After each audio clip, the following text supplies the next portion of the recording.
Good morning, good afternoon. My name is Luniya Msuku, and I'm the director of RUSI's office in Nairobi, Kenya. I am happy to be here with you today to facilitate the conversation called Global Perspectives on the Transnational Far-Right Threat and Response. I am very grateful for the conversation today and to be able to facilitate this conversation that is on far-right extremism, particularly a conversation that does not focus or prioritize the narratives or the situation in the West, primarily in the US or in Europe, but instead focuses on a far-right extremist threat that is based more in the global South with an emphasis on India, South Africa, Australia, and Brazil. Without any further ado, I will introduce the panelists that will be with us in today's conversation. Please note that one of the panelists featured today has sent us a video recording, and so she won't join us in person in real time, but she has recorded a video that we will play first, and then we will move on to those panelists that are joining us in real time, who will share their remarks with each of you. Before we move on to me introducing the panelists, I do want to just share that there is in the conference platform a chat box where you can submit your questions. As a think tank, we really want to have a conversation with everyone that's participating or attending rather the dialogue today and ensure that we have plenty of time for that as well. So please do submit your questions in the platform, and also note that you can find resources to include papers and reports that each of the panelists has published in the conference platform, as well as using the platform as a way of networking with your fellow attendees. So without any further ado, please allow me to introduce each of the panelists in today's discussion. We are going to be starting with the video from Dr. Alexandra Phelan. She is the Deputy Director of the Monash Gender, Peace and Security Center. And she is also a lecturer in politics and international relations at Monash University. Her research at GPS focuses on gendered approaches to understanding terrorism and political violence. Her research interests also include insurgent governance and legitimation activities, insurgent women, political violence, illicit financing, and organized crime with a focus on Latin America. Alex has published extensively on insurgent legitimate strategies, the conflict in Colombia, as well as women's terrorism. She has also edited a book called Terrorism, Gender, and Women, toward an integrated research approach. Alex is currently serving as a contributing editor for the journals Studies in Conflict and Terrorism, and she is also the El Centro Fellow at the Small Wars Journal. Alex will be followed by the real-time remarks of Dr. Avion Leiden. Eviane is a research fellow in the Current and Emerging Threats program at the International Center for Counter-Terrorism at The Hague. Her research focuses on far-right, gender, and online radicalism, recruitment as well as propaganda, and governance and regulation. Her regional expertise includes India, North America, as well as Europe. Eviane is an affiliate of the Center for Research on Extremism at the University of Oslo and an associate fellow at the Global Network on Extremism and Technology. Lastly, Eviane was a founding member of the Center for Analysis of the Radical Right. Eviane's remarks will be followed by those of Willem Els. Willem Els is a senior training coordinator in the Transnational Threats and International Crime Program at International Security Studies in Pretoria, South Africa. He is currently part of the ENACT program, as well as where he's responsible for ISS's terrorism prevention training program in West, East, and Southern Africa. Before joining ISS, Willem was commander of the Pretoria Explosives Unit of the South African Police Service, having joined in 1984. He holds a bachelor's degree in policing practice and is in the process of completing his master's degree in governance and political transformation at the University of the Free State, where his where his focus is on investigating poor governance and the emergence of terrorist groups, in focusing on a case of Cabo Delgado in Mozambique. Last but not least, we will hear remarks from Dr. Ariel Goldstein.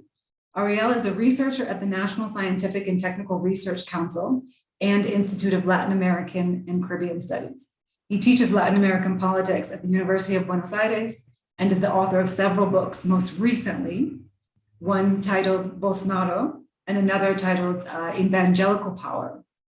Ariel has published articles on Latin American politics in Latin American Perspectives, International Critical Thought, Revista Mexicana de Ciencias Políticas y Sociales, as well as others.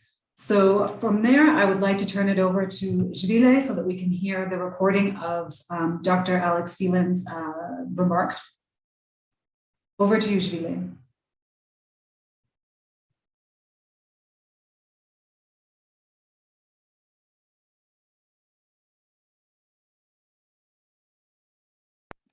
Hi everyone, my name is Dr. Alex Phelan and I'm a lecturer in politics and IR at Monash University in Melbourne, Australia.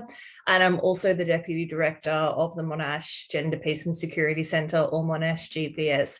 I'd firstly like to thank Claudia and Jess for giving me the opportunity to come and talk to you today a little bit about the far right in Australia, but particularly in terms of the interplay with gender and misogyny and hostile beliefs towards women.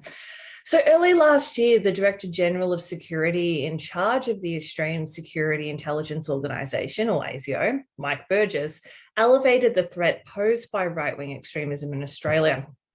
Specifically, he noted that the extreme right-wing threat is real and is growing, and that extreme right-wing online forums such as the Base proliferate on the internet, and that they encourage and justify acts of extreme violence.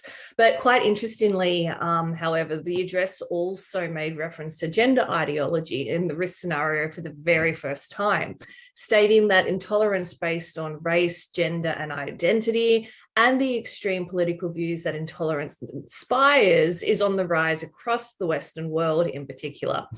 In ASIO's 2019-2020 annual report, it identified that the organisation's caseload had substantially increased, and as much as 40% of this is now taken up with far-right extremism, although some figures actually peg this as about 50% of the caseload now.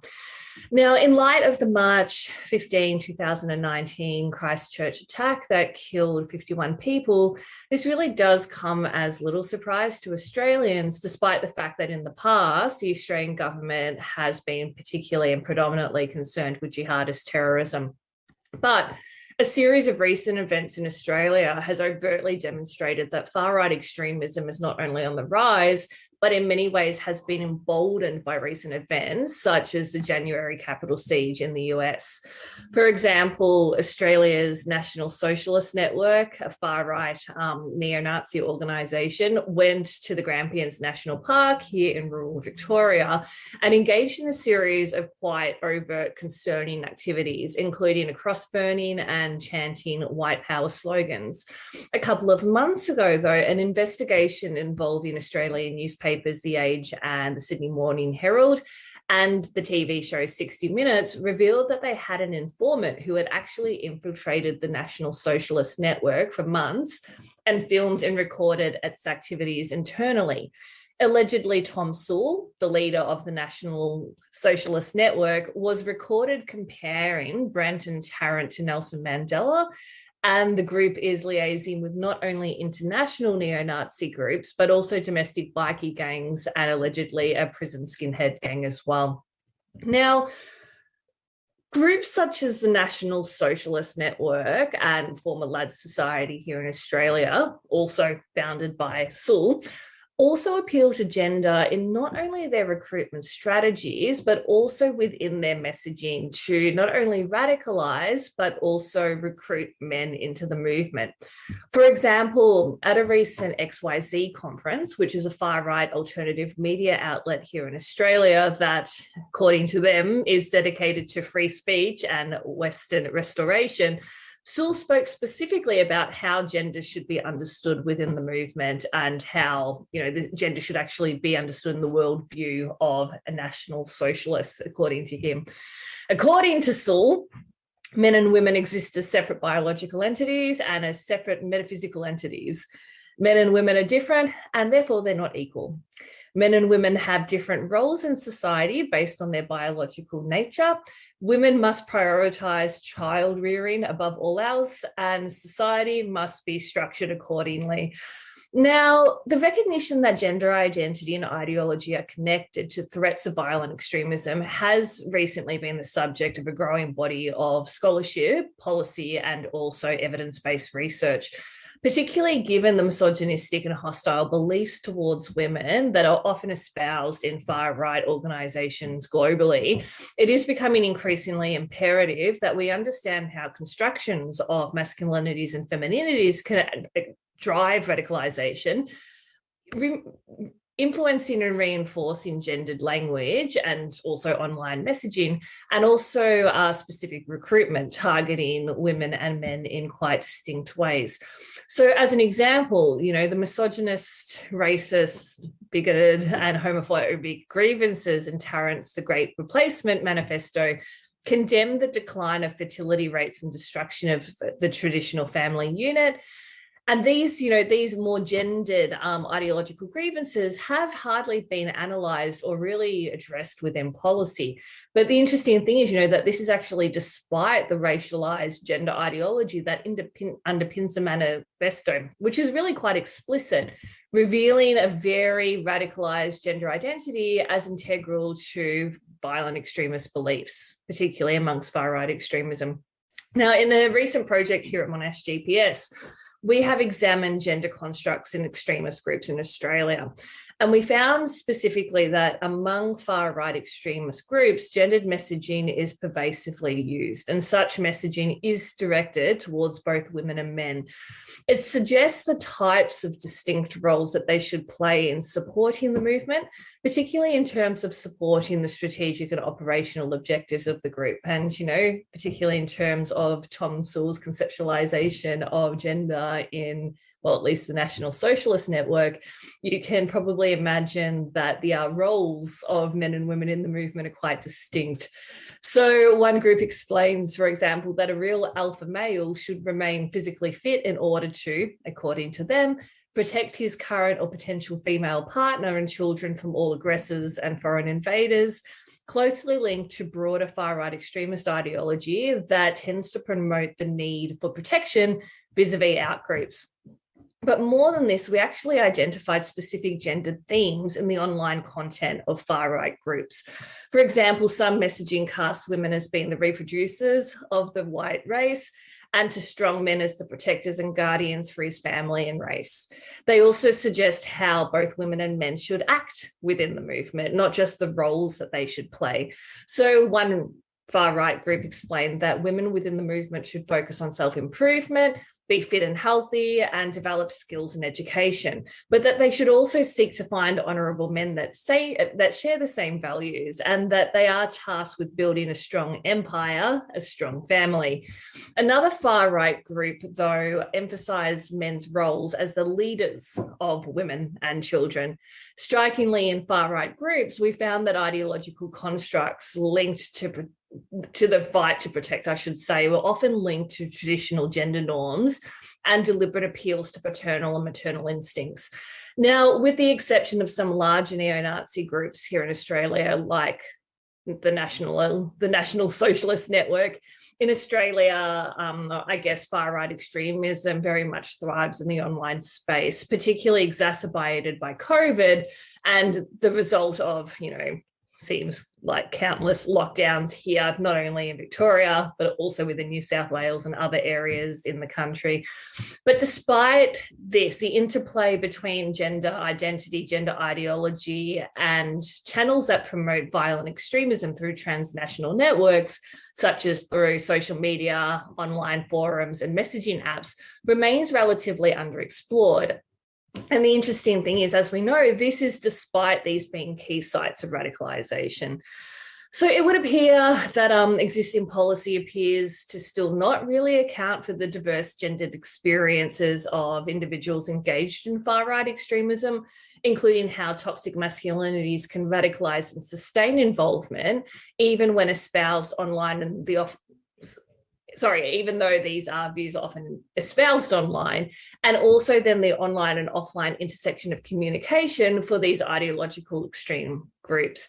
I guess the big question is, if far-right extremist groups are actually appealing to gender constructs and gender specifically in order to recruit, radicalize, but also sustain involvement, it's still a little bit concerning perhaps as to why gender is not yet captured in existing P, CVE and CT strategies to counter the far-right threat. So this is all I have for you at the moment. Unfortunately, I am not here live to answer your questions in the Q&A session, but feel free to definitely send me an email if you want to learn a little bit more or if you have any thoughts on this. Thank you. And thank you to Dr. Alex Phelan. So over to you, Dr. Leidig. Okay, great. Thanks very much. I'm going to share my screen here. Please do let me know if there's any technical issues, and I will try to fix that on my end if I can. So thank you so much for that kind introduction and for also inviting me to present today on far-right extremism and terrorism in India, which is one of the primary geographical regions that I research. So I want to start off with an example. In February of last year, a 17-year-old shooter attacked an Islamic university in New Delhi. You can see there that photo that's posted onto the perpetrator's Facebook page shortly before carrying out the attack. There he is with weaponry and ammunition, and the type of praise that he's receiving on this post.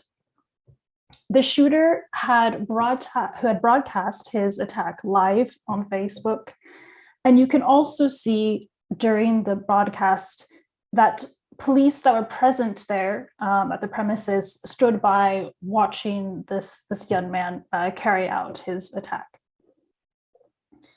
It was later revealed that this young man had been radicalized online by Hindu nationalist activists and politicians. So the reason I like to bring up this example is because in many ways it represents what we see to be a double standard when it comes to far-right extremism and terrorism. In part because of our understanding of what is the far right outside of Western contexts, and also our failure to always recognize this phenomenon when it comes to understanding it globally. Indeed, if an attack like this had happened in a Western country, very quickly we would have seen international media attention cover this attack and the incident. Now, I just want to give a very brief definition of what is Hindu nationalism and how it's relevant for understanding far-right extremism and terrorism. Hindu nationalism refers to a political project of achieving a Hindu Rashtra, or state, in India, an ethno-state. So contrary to the country's founding principles of secularism and respect for religious diversity and pluralism, Hindu nationalists believe that the subcontinent should become a Hindu state. Hindu nationalism is a far-right ideology and movement, and I have written about this in my publications, as you can see there with that self-citation. And I phrase it as a far-right ideology and movement because it is founded on the principles of nativism, extreme nationalism, and authoritarianism. Now, importantly, and this is something that I want to emphasize, for Hindu nationalists, being a Hindu equates to blood and soil. So one is born a Hindu, where religion is viewed as secondary to race. So for Hindus, being a Hindu, for Hindu nationalists, being a Hindu is seen as a racial identity. So in this light, Muslims and Christians religious minorities are viewed as foreign, not simply because of their religious minoritization, but because they're actually viewed as a separate race from Hindus. Since its origins, Hindu nationalism, I want to emphasize here, has been part of a global far-right movement. In 1925, there was the founding of the RSS, which is a paramilitary male-only organization. And indeed, the founders of the RSS were inspired by fascist Italy's modus operandi. Indeed, the founders traveled in person to meet Mussolini in Italy and were inspired by the modus operandi, such as the paramilitary drills of the black shirts. And this later became, and still is today, how the RSS organizes and structures as an organization. So that photo there on the bottom right is a photo of the RSS today. And during the run-up to and during the Second World War, these relations continued with Nazi Germany as well. In particular, the RSS was inspired by the Third Reich's treatment of the Jewish quote-unquote problem as a model for India's Muslim problem. They found it as something to be replicated within the country. Now turning then to the broader landscape of organizations within Hindu nationalism. So following India's independence in 1947, Hindu nationalism grew into a vast network of organizations. It's called the Sanparivar, or the family of organizations.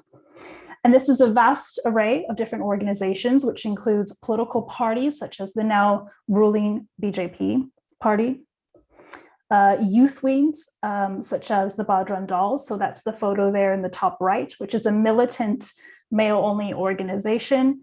It was later revealed that the young man who I had described in the beginning of this presentation was a member of the Bajrang Dal. Other organizations include cultural organizations, trade and farmer unions, and also female-only groups, as you can see in that photo in the top left. An area of research that I have been spending a lot of time on recently. And interestingly, these female-only Hindu nationalist organizations encourage young women to partake in paramilitary drill exercises in order to build their physical strength and weapons training.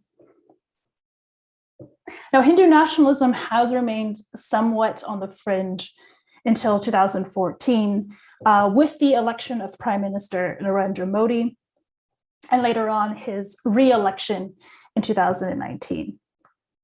Now, Modi's international image is quite different from his domestic image, although that has somewhat changed since 2019.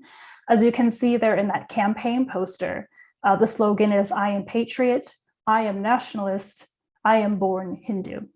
And Modi himself was a member of the RSS when he was a young boy at the age of 9, and has really risen up through the Hindu nationalist apparatus to become this quite dominant figure of the movement. And it's really in the recent years under Modi's India that Hindu nationalism has become quite a mainstream phenomenon, which has been enacted through legislation, as well as increasing popularity, especially among young urban people, which we can discuss in the Q&A. And this was perhaps most violently exemplified with the Delhi program early last year, which witnessed some of the worst communal violence that we've seen between Hindus and Muslims in recent years. And the pogrom itself was incited by a Hindu nationalist politician thereafter. And in the short time I have, I just wanted to turn to this phenomenon of internet Hindus, which is something that I have been researching for the past couple of years. So the rise of so-called internet Hindus or cyber Hindus in India and the diaspora uses social media sites to push anti-Muslim and pro-Modi content. As you can see from the images, these are images that I've taken from 4chan, the image board site. And these were images that were displayed at the beginning of the COVID-19 pandemic. As you can see, the types of tropes and humor and imagery that these internet Hindus use is quite similar to other extreme right online users. So they're spreading the narrative, for instance, that Muslims are deliberately spreading the coronavirus in India as an act of Islamization of the subcontinent, as you can see in that top photo. And then the bottom photo, this is a very striking resemblance to the types of anti-Semitic tropes that we see in terms of how Islamization is being used as a synonym for globalism, a narrative that we see in other extreme right contexts. So, like all far-right movements, internet Hindus are part of a quite factioned landscape of different users and organizations and affiliates. But unlike all far-right movements, internet Hindus are part of a vastly orchestrated and highly centralized operation that's quite top-down. So compared to other far-right extremist groups and organizations that we see elsewhere in the world, Hindu nationalism is quite a hierarchical top-down operation. And then just penultimately, I wanted to turn to building the types of global alliances that we see sort of in line with the theme of today's conference. I don't have time to go into much detail into these photos, but I just want to note that the types of narratives that we see being promoted by the Indian far right are also being shared across various allies in Western countries. So I don't have much time to go into this, unfortunately, but I'm happy to during the Q&A. And then it would be remiss just not to have the opportunity to just state that if you are interested in learning more about various global geographies of the far right, CREX and ICCT co-host this webinar series in which we record speakers who present on the far right across different geographies. And that list of countries there on the right are the countries that are covered by the current webinar series. So just in final thoughts, because I know my time is short, in today's presentation, I wanted to first posit, what rethinking the far right looks like beyond Europe and North America, and especially in post-colonial context, which I'm sure the other presenters will get to.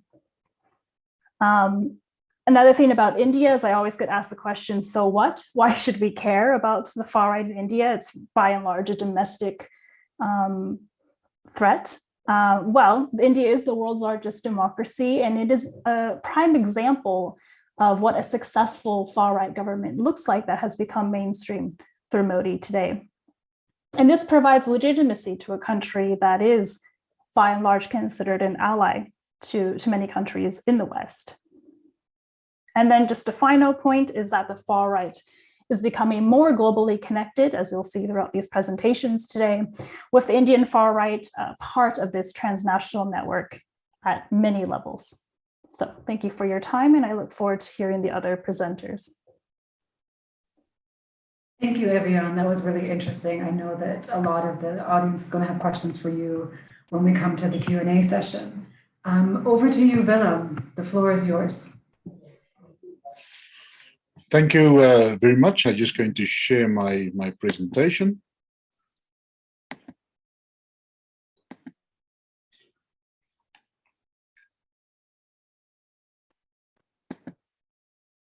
I hope we all can see that.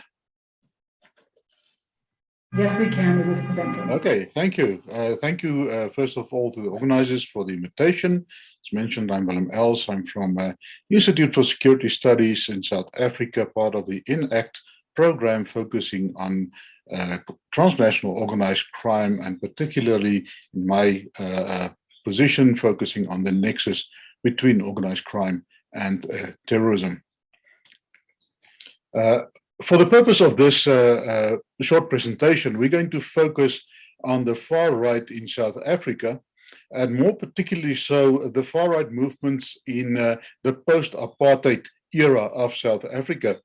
On the photograph that is currently on the screen, we can see the former leader of the Afrikaner Weerstandsbeweging, or that's also, if you want to translate it directly to English, the Afrikaner resistance movement.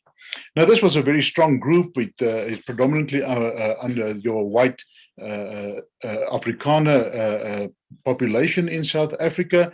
They had very strong ties, or they have very strong ties with similar organizations in the rest of the world, and also in Europe. If you can look at the insignia that they have been used, that they use, we can see the resemblance of many of other similar emblems. But what was quite interesting with this group is they were really against the handing over of South Africa to a black government, and so we saw that there was in the prelude to the first elections in 1994, this group was very active.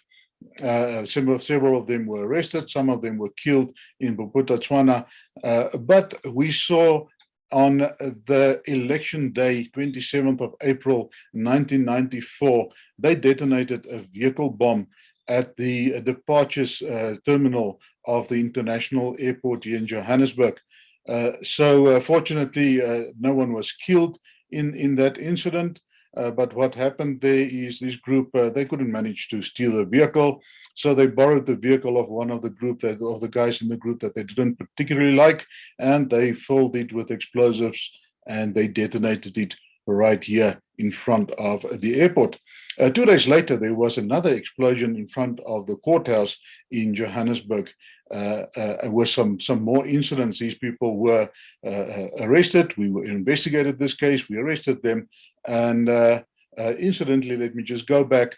The leader of the group was quite a charismatic speaker. He was a wonderful orator. We worked on that while I was still in the police. Part of my work monitoring him, he was just a wonderful poet. When he spoke, people listened. And so he had a huge following.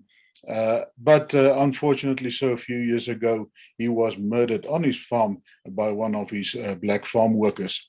But that did not create a sort of a standstill in this. We saw the involvement of some more groups. And one of the groups that actually evolved from that group is a group that's called the Boeremag. Now, around about 2000, 2001, they started to feature. They were arrested in 2002, or some of them were arrested. It was ongoing. And as you can see, look also at the insignia of this group, the links with the European far-right movements. The goal of the Boeremag, which is translated from Afrikaans, is boer is a farmer, but they also refer to the white people in South Africa as boere, and a mag is a force.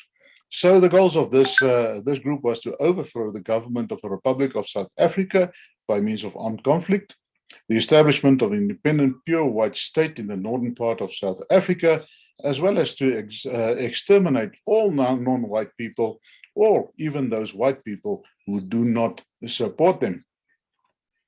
But on October 2013, the South African court convicted a former academic, Professor Mike du Toit, or du Toit as we pronounce it here, for treason. The court ruled that du Toit was the leader of the Boeremag and was behind a spate of bombings in 2002, and also plotted to assassinate South Africa's first black president, Nelson Mandela. That was actually the second attempt by far-right wing groups on the life of President Mandela. We'll just speak about that in a minute. The case started in Pretoria High Court on the 19th of May in 2003. It lasted for 10 years, and all 26 accused were found guilty. 3 of them actually died before sentencing of natural causes during this very lengthy trial. It was a trial for the South African law enforcement, and it really proved that predominantly white investigators were working on this, and they really proved their worth. We spoke about the attempt on President Mandela. This is actually a photograph that comes from the case file. On the photograph, you see there are two pipes going under a very rudimentary road. President Mandela was supposed to open a new school in a rural area, and this was the only access road towards that school. So this white right-wing group actually filled or placed a lot of explosives in these pipes, and they waited for his motorcade to come. It was going to be command wire, line of sight. And they waited and waited, and then a helicopter flew over them and landed at the school. So what happened was President Mandela didn't feel well that day, and they decided to fly him in instead of driving him in. Should they have driven him in, he might have been killed by this incident. Another incident was under a railway line where he was traveling on the blue train down to Cape Town with the inauguration of the new blue train. And then what happened was they placed explosives on the railway line to derail the train. It was a low order or a partially detonated bomb, and it caused damage to the railway line, but not enough for the train to be derailed. So he was saved there as well. This group went on in 2002 in Soweto. They detonated 8 massive bombs on the night. They also refer to it as the night of Johannesburg. You can see on this photograph here, there is a building that is right there, if I can show, and there right next to the building is a mosque. That's the madrasa and a mosque in Morocco, Soweto. You can see there is the imam. They all survived, but the reason that these people were the target by this far-right movement was firstly that because they were not Christian, these guys have extreme religious beliefs, but secondly, when they were selecting the targets, they drove past this madrasa and they saw the wife of the imam, who was a white lady from England, and they decided to target this this mosque. And I myself played a small little role in this whole investigation. Is ongoing. You can see there we are on the scene of the detonation, and we also recovered enough evidence to reconstruct the bomb, and that also led to the conviction of 26 of these people that have been arrested. Then they came up with a new plan. 13 December 2002, at 1500 hours, this vehicle was intercepted, and on the vehicle they found 300 kilograms of explosives. It was already rigged. It was connected with the detonators and the timers, and it was on its way to one of the main taxi ranks, the Blood Street taxi rank in Pretoria. It emanated that they actually planned to detonate 4 vehicle bombs at these taxi ranks. These taxi ranks are predominantly used by black commuters to and from work. And there are literally thousands and thousands of them at a taxi rank at every given time, especially just after work. That would have been around 4:30 in the afternoon. So the people were arrested, and all 26 of them were charged. This guy here, just to refer back, the leader was a professor, as I mentioned. This guy here was a former colonel in the South African Defence Force. His name was Tom Foster. He was actually, after he retired from the military, he went to work for a company in the USA, where he linked up with right-wing organizations, and he became the liaison officer while there. He actually went back for 3 years after he returned to South Africa to become the liaison officer of the far right-wing groups in South Africa with the far right-wing groups in America. You can see he's holding a Bible. It is not the Bible as we know that. It's what they refer to as the white man's Bible. They are part of a grouping that also referred to as the Israel Vision or the Israelites. So we see that it's not only just your far right ideology that is coming in, but also your extremist religious ideology that is mixed here. So possible international links. We see that in South Africa, we've got especially now various radio stations on the internet that is run by these right-wing organizations, various of them, with what happened is, if you tune into them, every day there are interviews with people from all over the world, especially from the USA. They are being financially supported by these people, and also ideology helping them, and there are lots of interviews on this station. But that is not where it ended. We see that was in 2013. We see that in 2020, in 8th of December, 2 people of the National Christian Resistance Movement been found guilty and were sentenced to for perpetrating and planning to carry out terrorist attacks. These 2 people were sentenced an effective 8 years imprisonment, and for their part in the planning of the attack. They're also known as the Crusaders, and they wanted to overthrow the government and also planned to kill Black people, targeting informal settlements. So we can see that it is ongoing. There is currently another case on the court, on the circuit, where you have right-wing people that are being prosecuted. What happened with this one particular group? They actually attempted to manufacture ricin. Ricin is a very potent poison that is also classified as a weapon of mass destruction, and they wanted to use that against the Black people. Some of the drivers that we identify and why we anticipate that there might be an escalation in these groups, in the activity of these groups, is that recently they approved some new legislation in South Africa that will allow the expropriation of land without compensation. So we know that these people, majority or many of them, are farmers. That's a backbone of the farming community. And should you then expropriate their land without compensation, that will just open up a wide door for these right-wing organizations to move in and to recruit those people.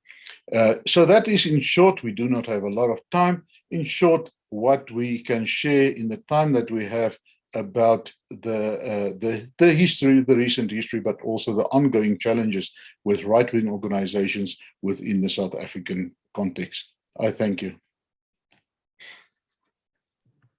Thank you very much, Willem. That was really interesting. I think it's going to be quite fascinating when we get to the conversation as well, because you are coming with that academic as well as that professional experience, particularly in operations.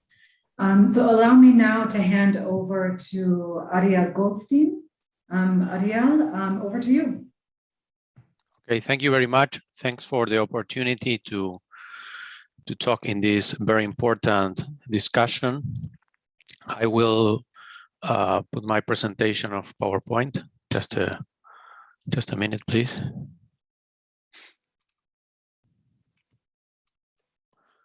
All right, I will talk about the far right in Brazil and Latin America.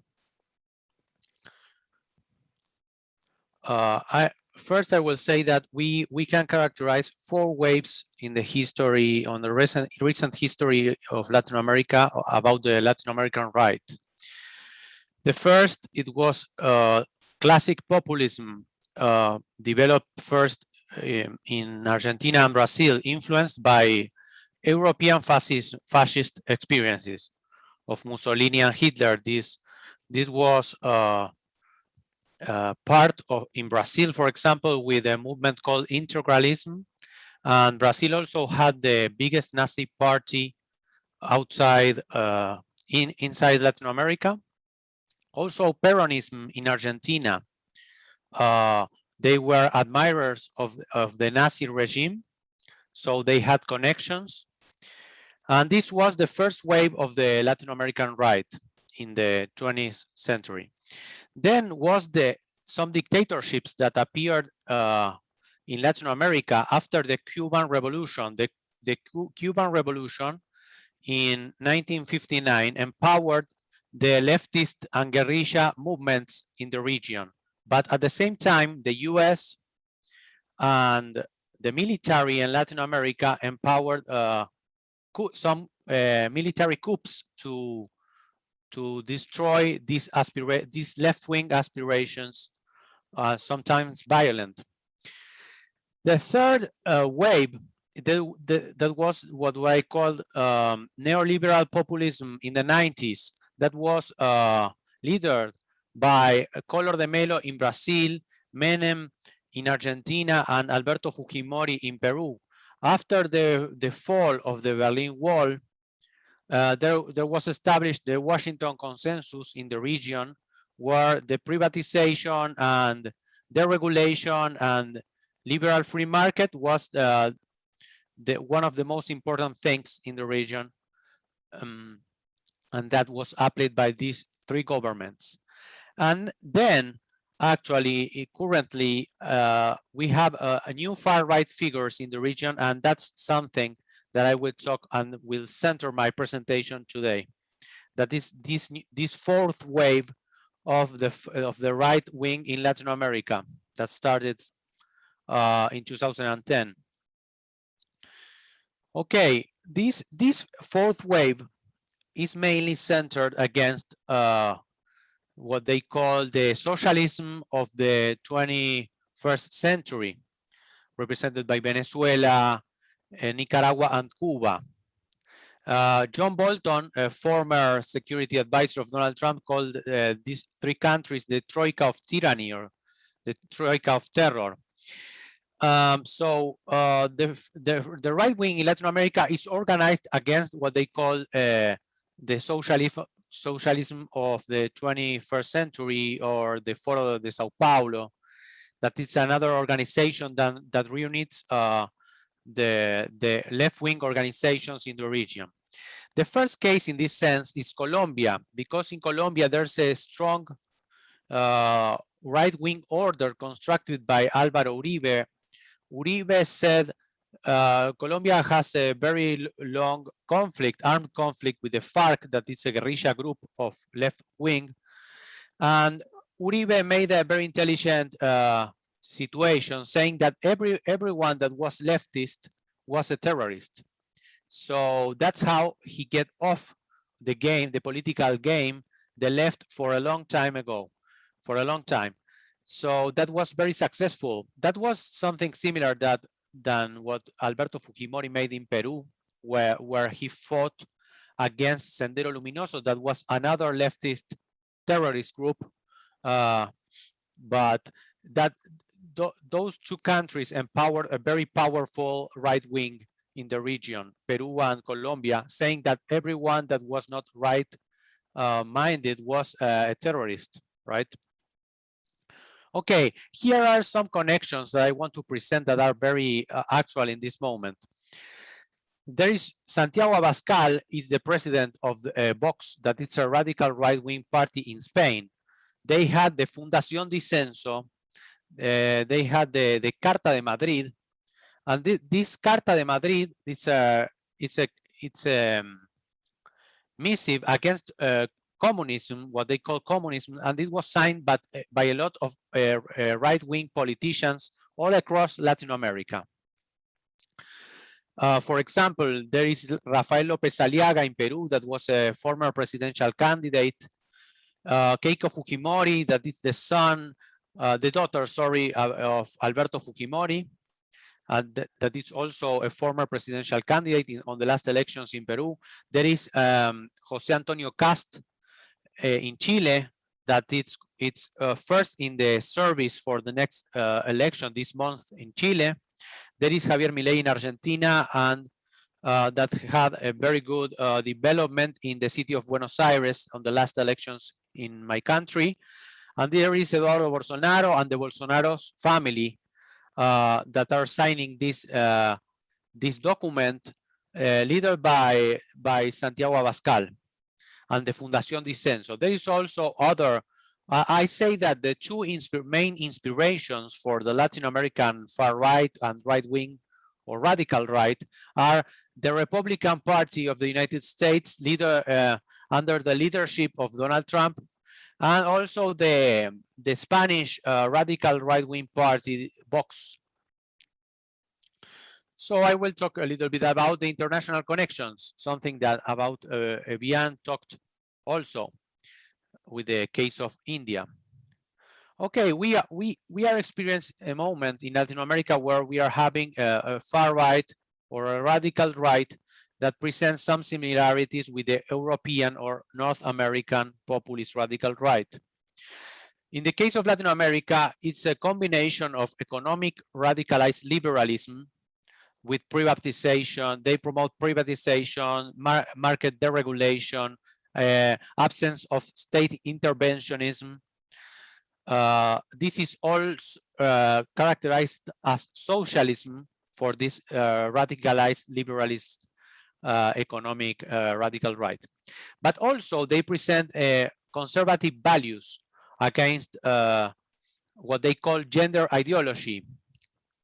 This counts with the support of evangelical churches. They defend what they call the traditional family, constituted by the men and the women, right?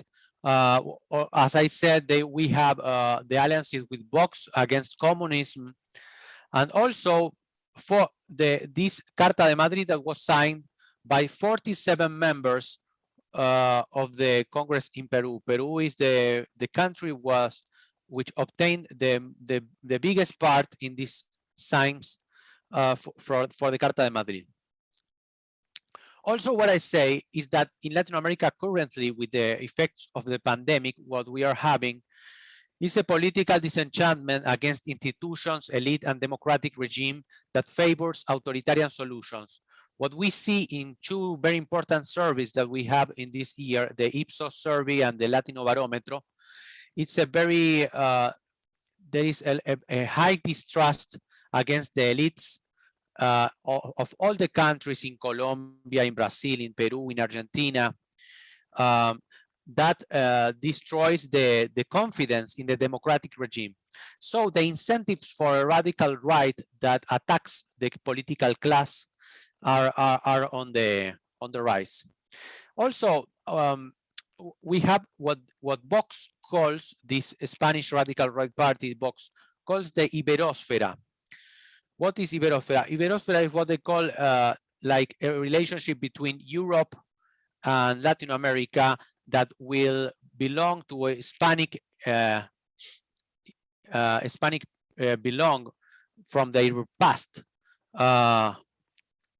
And this allows Vox to unite the Portuguese speakers with the Spanish speakers and Latin America and Europe. Ariel, I'm so sorry to interrupt you. I did just want to ask if we might, for the remainder of your slides, focus on some key data points and messages, simply so that we have enough time to have a dialogue with the number of questions that are coming in. I apologize. Yes, of course. Okay, thank you. Yes, of course. Okay, just to finish, I will say some things about Brazil. Bolsonaro obtained a victory in Brazil with in a context of interrelated crisis, economic, social, of security, and political. This happened in Brazil, where there was a big distrust on the political class. He obtained the support of the agribusiness, financial markets, evangelicals, and the army. He presented as a charismatic politician. He presented as a true defender of the true Brazil against the leftists and the LGBT groups. And to end this presentation, I will say that it's a radical right in Latin America that finds inspiration in the Republican Party and Vox, with strong candidates against what they call communist China in the economic war between US and China. And there is a fall of the traditional right and traditional politician that gives new opportunities to these politicians of the radical right. So thank you very much for listening this presentation. Ariel, I'm so sorry that we didn't get a chance to go through all of your presentation. I apologize. I hope that some of the questions that come in can hopefully, delve a little bit more into what you would have spoken about. To begin the Q&A session, I do just want to remind everyone, please use the chat function if you're in Zoom or if you're in the conference platform in order to submit your questions. We have little time, but I think we can have a good conversation. The first question that we have is actually one that's been upvoted a few times in the conference platform, which comes from Dr. Jessica White. This one is directed at Dr. Leidig. She says, Eviane, it is very interesting how in the Hindu nationalism context, they encourage women to take up an active and potentially violent role. Is this different to what you have seen in other far-right movements globally? Hey, thank you for that question. And I had a feeling that Jessica was going to ask this question as well. So thank you for that. Yes, this is a key difference that I have picked up in looking at the role of women in various far-right movements across the world. So in India, as I mentioned, women are encouraged to participate in paramilitary drill exercises to strengthen their physical health. And this is quite different than what we see in most Western contexts. But I do want to point out that the primary function of women in Hindu nationalism, like other far-right movements, is their role as mothers and wives to men within these far-right movements. So the ability for them to exercise this physical strength is afforded because it's viewed as a protection mechanism against the threatening Muslim male. So it's sort of seen as a self-defense against that primary threat. But interestingly, I've also been working with a colleague comparing Hindu nationalist women to far-right women in Brazil. So, and we actually see some very interesting similarities there in terms of, display of weaponry and display of that type of more militarized strength that you might associate with masculinity. So it certainly does depend across different contexts, but thanks so much for that question. Thank you, Eviane. And Ariel, I'd like to actually pose that question a little bit towards you, since there is some overlap in terms of the Latin American context and what Eviane is saying about the role of women in some of these far-right extremist groups. If there's anything that you want to add for the Latin American context in specific, in particular in Brazil, perhaps, to that. Okay, I agree with what Eviane is saying. There is an idea of militarization of society in Brazil under Bolsonaro, the use of arms to defend the traditional families and everything. So there are appearing congresswomen or leaders, women leaderships that defend this traditional idea of the family and the use of this traditional idea of Brazil, of a religious Brazil, of a traditional family, and the use of weapons to defend that tradition. Okay, thank you. The next question is from Petra Regeni, and this sort of alludes a little bit to the next panel. And I know that for those of you watching time, please note that we will go over a few minutes, just so that a few minutes over the schedule into the break, so that we can try to get more of the audience questions answered. Petra's question is, and I think I might pose it to you first, Willem, within the South African context. The far right in the West has been generally known to exploit social media and use it extensively. Have these other global far right groups used social media as well? If so, how does that compare to the context that social media is used in the West? Thank you for that question. Yeah, in South Africa, we saw that in the early days, social media did not play such a big role, especially after 1994. But we saw with the recent arrests and the recent cases that have been investigated, there's a lot of evidence that is recovered of the cell phones, the computers, etc., from these groups.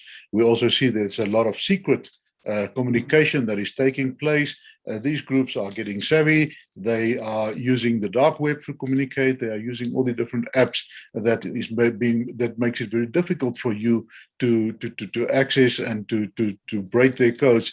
For instance, your Signal and your your Telegram apps that are being used by these groups as well. They mobilize the people through that. They spread their ideologies through that. There's one group, they are referred to as the Suidlanders in South Africa. The Suidlanders, the Southlanders. They are not as radical, but they are really fueling dissent and working on the contentious issues. They've got an extensive network on Facebook, but also on all the other different medias that are being used. So we see in that context, especially if you look at the ISIS cases in South Africa, where that is now on the other side of the spectrum, where they also extensively make use of this type of media in order to not only to recruit, but to mobilize and also to spread their ideology. Interesting. And Ariel, I think, we know that, for example, those in Bolsonaro's camp are quite active users of Twitter. What is there anything that you have to add in terms of sort of the use of social media to project messaging or to recruit in a Latin American context? Okay, the use of, thanks for the question.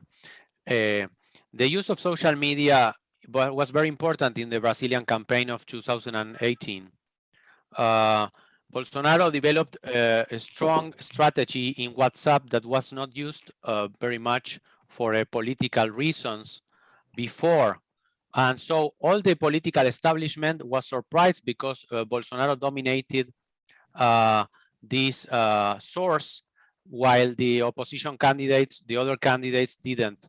I think that there was also in this sense the influence of some American strategists such as Steve Bannon. I showed his picture on my presentation because he was talking with Eduardo Bolsonaro, that is the son of the son and deputy of Brazil, of the president of Brazil. So they interchanged campaign tactics. And that was very important in the Brazilian context of 2018.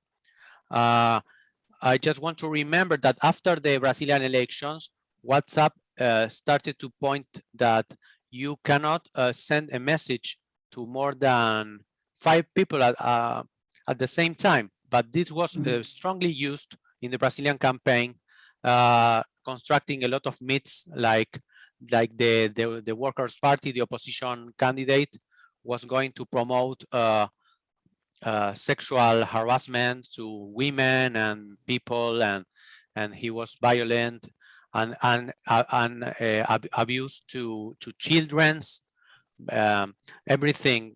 This kind of fake news and very dirty campaign was very successful in this context of political distrust on the political establishment in Brazil in 2018. Thank you, Ariel. Really good point about some of the changes that WhatsApp made in the wake of the Brazilian election. This next question, so I'm emboldened to go for one or two, at least one more question, because I see that we've had a good retention rate in terms of our audience, although I know that some will be joining for later on. That said, I do have a question from Claire Henley that is primarily directed at Avion, but I think if the general context in terms of the overlap in terms of nationalism and socialist sort of movements in countries, I think can be potentially applicable in the Latin American and South African context. So Ariel and Willem, if you have anything to add after Eviane, please do so.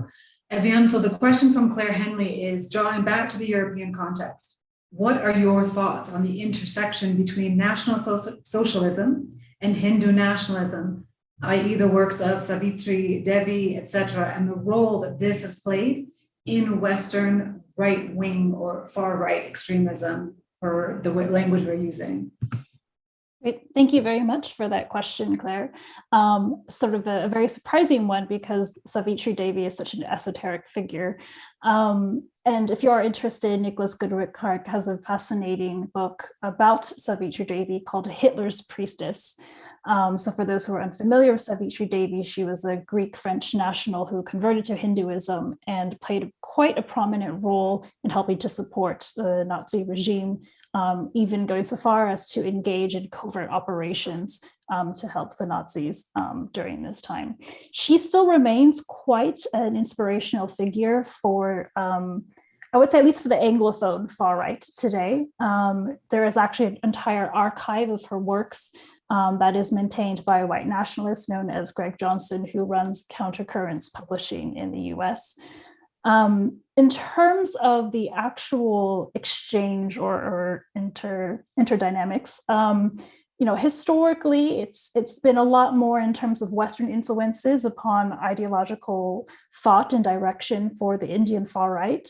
But today, we do see quite a reinvigoration of connections between the far right in India and in Western countries, particularly during as an impact of the war on terror and a quite strong sort of anti-Muslim narrative that connects these disparate movements. And so I didn't have a chance to discuss that much during my presentation because of time restrictions, but if I did, I would have spent a bit more time talking about, in particular on social media, a lot of the exchanges that occur between particularly Anglophone Western far-right activists and their counterparts in India. Yes, thank you, Eviane. I think you've pointed to something that is of chief importance for us today is there's so much information that each of you has to share and so many questions from the audience. And unfortunately, we've run out of time. We want to make sure that everyone has an opportunity to take a quick break between this session and session 2, which is focusing on transnational interactions between far-right individuals and communities online. So it's taking this online conversation a little bit further than we've been able to.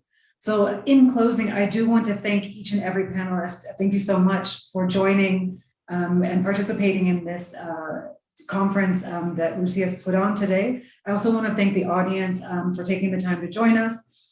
For the presenters, please note that if you are able to log into the conference platform, some of these questions, the questions that we have not been able to answer, they will be there and you will have the chance to answer if you have the time today, any of the remaining questions. So in closing, thank you very much everyone for participating in the conversation today. Kindly do please plan to join us for the next session after this. We look forward to your further participation and hope that you have a lovely day. Thank you and goodbye.